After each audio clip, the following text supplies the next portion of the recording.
We started this company because of a product that was working. That's how that happened. Sandy and I met Dr. Ted Kalogris in 1982, and we were introduced to a product called Reliv Classic. It wasn't Reliv Classic, it was Classic at that time. Dr. Ted was one of a kind. He changed a lot of lives around this world. There's a long story about Dr. Ted, about how he was injured in World War II and had a spine injury with machine gun fire, and how he developed Reliv Classic product and eventually got himself to where he could walk again and without the pain. And with Dr. Ted's product, and Dr. Carl, who had joined with me and with Sandy as a partner in the business, we decided we would get this product to other people. We saw what it was doing in our family with my headache problems and back problems and all the things I was dealing with at the time. It was a terrific product, and we knew that everybody in the world ought to be taking that product.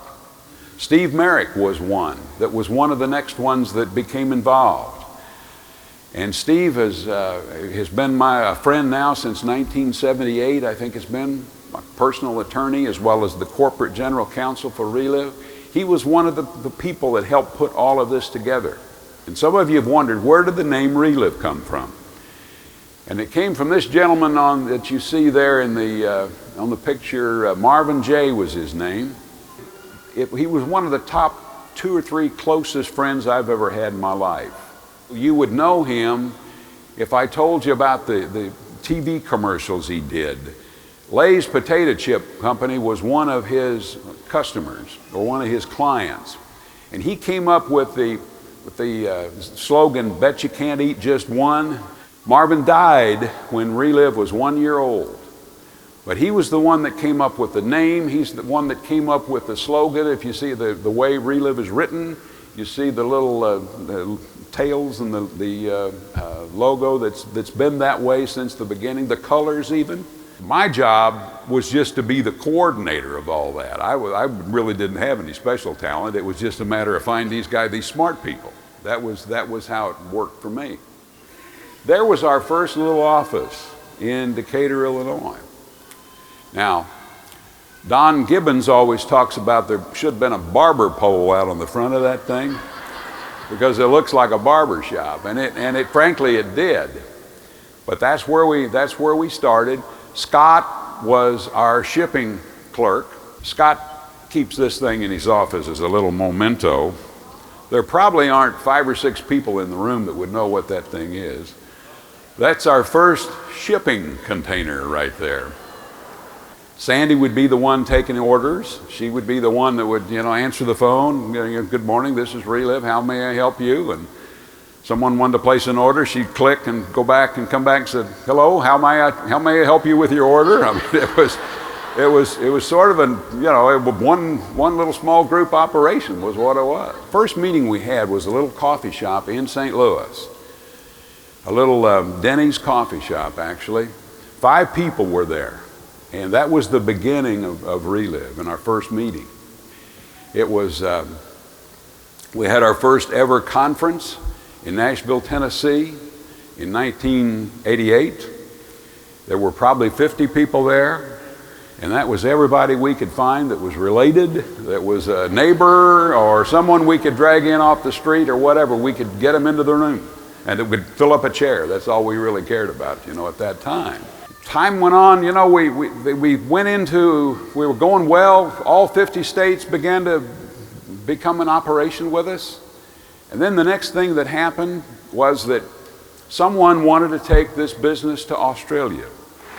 Australia was our first international business, but it was a great thing because that really opened our eyes to what the worldwide opportunity was of Reliv.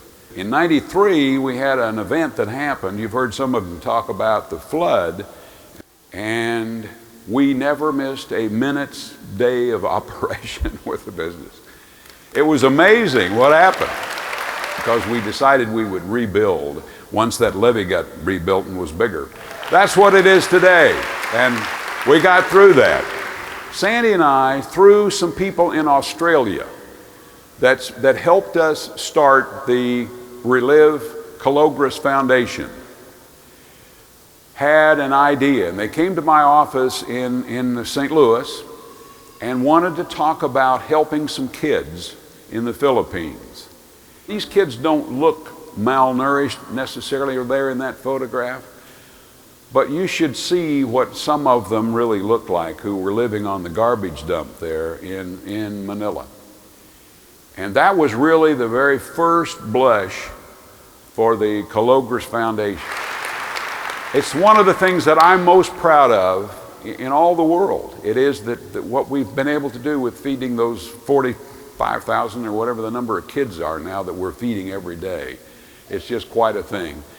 There were two really special things that happened along the way right after the formation of the Calogres Foundation. We had an opportunity, and some people with the St. Louis Rams wanted to know if we would help them with their football team and their nutrition. And we did. Their record was 2-14 right prior to that. And no one had any hope for these guys. They were longtime losers. Dr. Carl, with Scott's help and others, got the team started on Reliv products. And this is the honest to goodness truth if I've ever told it. These guys started taking Reliv products and they started winning. And they started winning and winning and winning. And not only did they win, they won the whole darn thing. They won the Super Bowl that next year and were the champions of football with Reliv products. They had a coaching change. Dick Vermeil, who at one point was one of our board members of Reliv, he was that grateful to Reliv that he wanted to be a part of what we were doing. He retired. They brought in a whole new organization and threw everybody out. And they went off the Reliv products, and I don't think they've won 3 games since that time.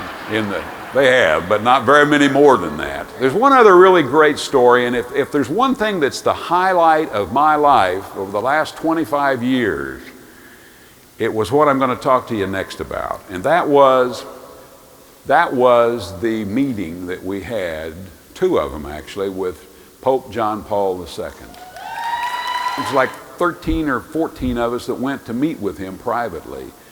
And I've never had a feeling like that in my life, anywhere, anytime, any place. The man was just very, very special as a humanitarian, just as a human being. I mean, not to mention the fact that he's to be a saint here very quickly, I think, and hopefully that'll happen. The next 25 years, with the management that you've seen, the leadership with Ryan and Scott and the team that they're building, this is the group that's going to lead this business over the next 25 years and longer. I just want to say to you that please remember, it's about what we can do to help other people.